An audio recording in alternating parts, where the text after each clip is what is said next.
কিছু সন্ত্রাসী, কিছু জঙ্গি, কিছু উগ্র সাম্প্রদায়িক শক্তি, ভারতের মদতপুষ্ট কিছু শক্তি, তারা পরিকল্পিতভাবে অ্যাডভোকেট সাইফুল ইসলাম আলিফকে কুপিয়ে হত্যা করেছে। আমরা বিশ্বাস করি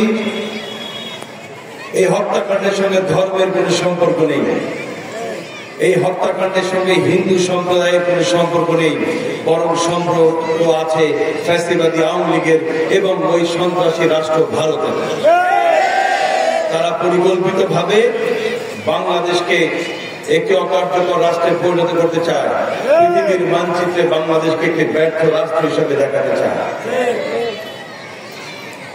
আমরা যদি সতর্ক না থাকি, আমরা যদি সজাগ না থাকি, আমরা যদি আমাদের দেশের স্বাধীনতা সার্বভৌমত্ব বিনষ্ট হয়ে যাক এটা না চাই, তাহলে সবার আগে আমাদের যেটা প্রয়োজন ইস্পাত কঠিন ঐক্য। আমরা যদি ঐক্যবদ্ধ থাকি তাহলে ভারত সহ ভারতের যত এজেন্ট বাংলাদেশে আছে এবং আওয়ামী লীগের যত দোসর এই দেশে আছে, তারা কেউ ষড়যন্ত্র করে কোনো কিছুই করতে পারবে না। আর আমরা যদি ঘুমিয়ে পড়ি, আমরা যদি একটু অলস হই, আপনারা দেখেছেন ফ্যাসিবাদ কিভাবে বারবার মাথাচাড়া দিয়ে ওঠে। কখনো তারা আনসার লীগের নাম হয়ে রাজপথে নামে, দেখেছেন না? গভীর রাতে আনসারের ড্রেস পরে নেমেছে আওয়ামী লীগ ছাত্রলীগের নেতা কর্মীরা। কখনো তারা সুবিধা বঞ্চিত লীগের নামে রাজপথে নামে, কখনো বেতন ভাতা দাবি আদায়ের নামে রাজপথে নামে, কখনো চাকরি জাতীয়করণের নামে রাজপথে নামে। এখন তারা আবার নেমেছে কিস্তি লীগের নামে, দেখেছেন না? বাস ভর্তি করে রাতে তারা ঢাকায় নিয়ে যাচ্ছিল কিস্তি দেওয়ার নাম করে। তাহলে ফ্যাসিবাদীরা বসে নেই। আমাদের এই হাজারো ছাত্র জনতার রক্তের বিনিময়ে অর্জিত এই দ্বিতীয় স্বাধীনতা, এটিকে নস্যাৎ করার জন্য, বাংলাদেশকে আবার ভারতের পরম রাজ্যে পরিণত করার জন্য, বিশেষ করে বাংলাদেশ থেকে ইসলামী তামাদ্দুন, ইসলামী ঐতিহ্য এবং ইসলামী আন্দোলনকে নিঃশেষ করার জন্য আওয়ামী লীগ ষড়যন্ত্রে মেতে উঠেছে। আমরা এই ষড়যন্ত্র বাস্তবায়ন হতে দেব না ইনশাআল্লাহ। আমরা আজকের এই সমাবেশ থেকে চট্টগ্রামে অ্যাডভোকেট সাইফুল ইসলাম নীরবের হত্যাকারীদের বিচার চাই। আমরা চাই সুষ্ঠু তদন্তের মাধ্যমে এই বিচার সংগঠিত হোক।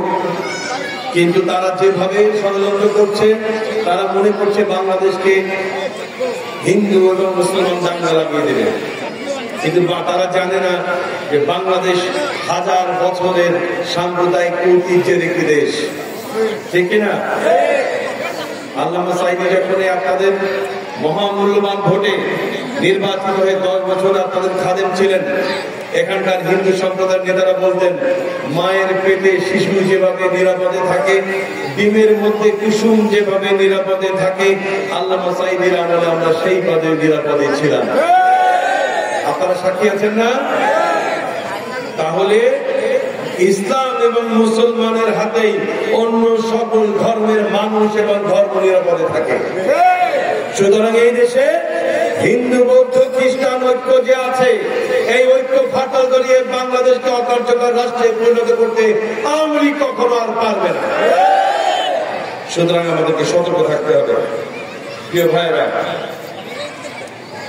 আমরা একটি অন্ধকার যুগ থেকে আলোর যুগে ধাবিত হচ্ছি। আওয়ামী জাহেলিয়াত থেকে আমরা আলোর দিকে যাচ্ছি। আওয়ামী লীগের আজকের এই যে করুণ পরিণতি, শেখ হাসিনার আজকের এই যে করুণ পরিণতি, এই পরিণতির অন্যতম কারণ হল দুর্নীতি আর দুঃশাসন। বাংলাদেশকে উন্নয়নের নামে তারা কিছু রাস্তাঘাট দিয়েছে, কথা ঠিক, কিন্তু মেঘা মেঘা উন্নয়নের নামে তারা মেঘা মেঘা দুর্নীতি করেছে। প্রমাণ চান? দেখেন, আওয়ামী লীগের এক মন্ত্রী পত্রিকার রিপোর্ট এসেছে, সরকারি গোয়েন্দা সংস্থা বের করেছে, তিনি ছিলেন আওয়ামী সরকারের ভূমিমন্ত্রী। আমি মাত্র একজনের খতিয়ান দিচ্ছি। তিনি ছিলেন আওয়ামী লীগের ভূমিমন্ত্রী, নাম ছিল সাইফুজ্জামান, বাড়ি তার চট্টগ্রাম। তার বাবাও ছিল মন্ত্রী, তার দেশের বাইরে ইংল্যান্ডে কিছু বাড়ি পাওয়া গিয়েছে। কিছু মানে কত জানেন? কত? 640টি মাত্র। একজন মন্ত্রীর যদি পাওয়া যায় 640টি বাড়ি, তাহলে ওই মন্ত্রীর গডমাদার যিনি লেডি হিটলার হাসিনা, তার বাড়ি কয়টা? বাংলাদেশকে তারা পৈতৃক সম্পত্তি মনে করে লুটপাট করে খেয়েছে। শেখ হাসিনা তার মেয়াদকালের 15 বছরে বাংলাদেশের ব্যাংকের বিভিন্ন ব্যাংক থেকে 90,000 কোটি টাকা লুট করেছে। তার কুলাঙ্গার ছেলে জয় বাংলাদেশ ব্যাংকের ভল থেকে স্বর্ণ চুরি করেছে। জুয়া খেলার নামে বাংলাদেশ থেকে টাকা থাইল্যান্ডে পাচার করেছে। এদের রক্তের মধ্যেই দুর্নীতি। যখন শেখ মুজিব ক্ষমতায় ছিল 1972 সালে, তখন তার সন্তান ব্যাংক ডাকাতি করে বিয়ে করেছে। মুরব্বীরা জানেন না? ব্যাংক ডাকাতি করে বিয়ে করেছে। বাংলাদেশ দুর্ভিক্ষে মরে যাচ্ছিল, তখন শেখ সাহেবের সন্তান তার স্ত্রীকে সোনার মুকুট পরিয়ে বিয়ে করেছে। এদের রক্তের মধ্যে, এদের ডিএনএ এর মধ্যে এই দুর্নীতি।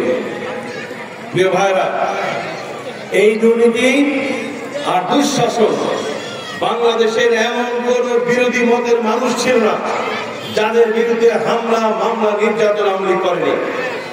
আমি যদি বলি আপনাদের এখানে আপনারা হাত উঁচু করেন কারা কারা মামলার আসামি, আমার মনে হয় 90 ভাগ মানুষের হাত এখানে উঠবে।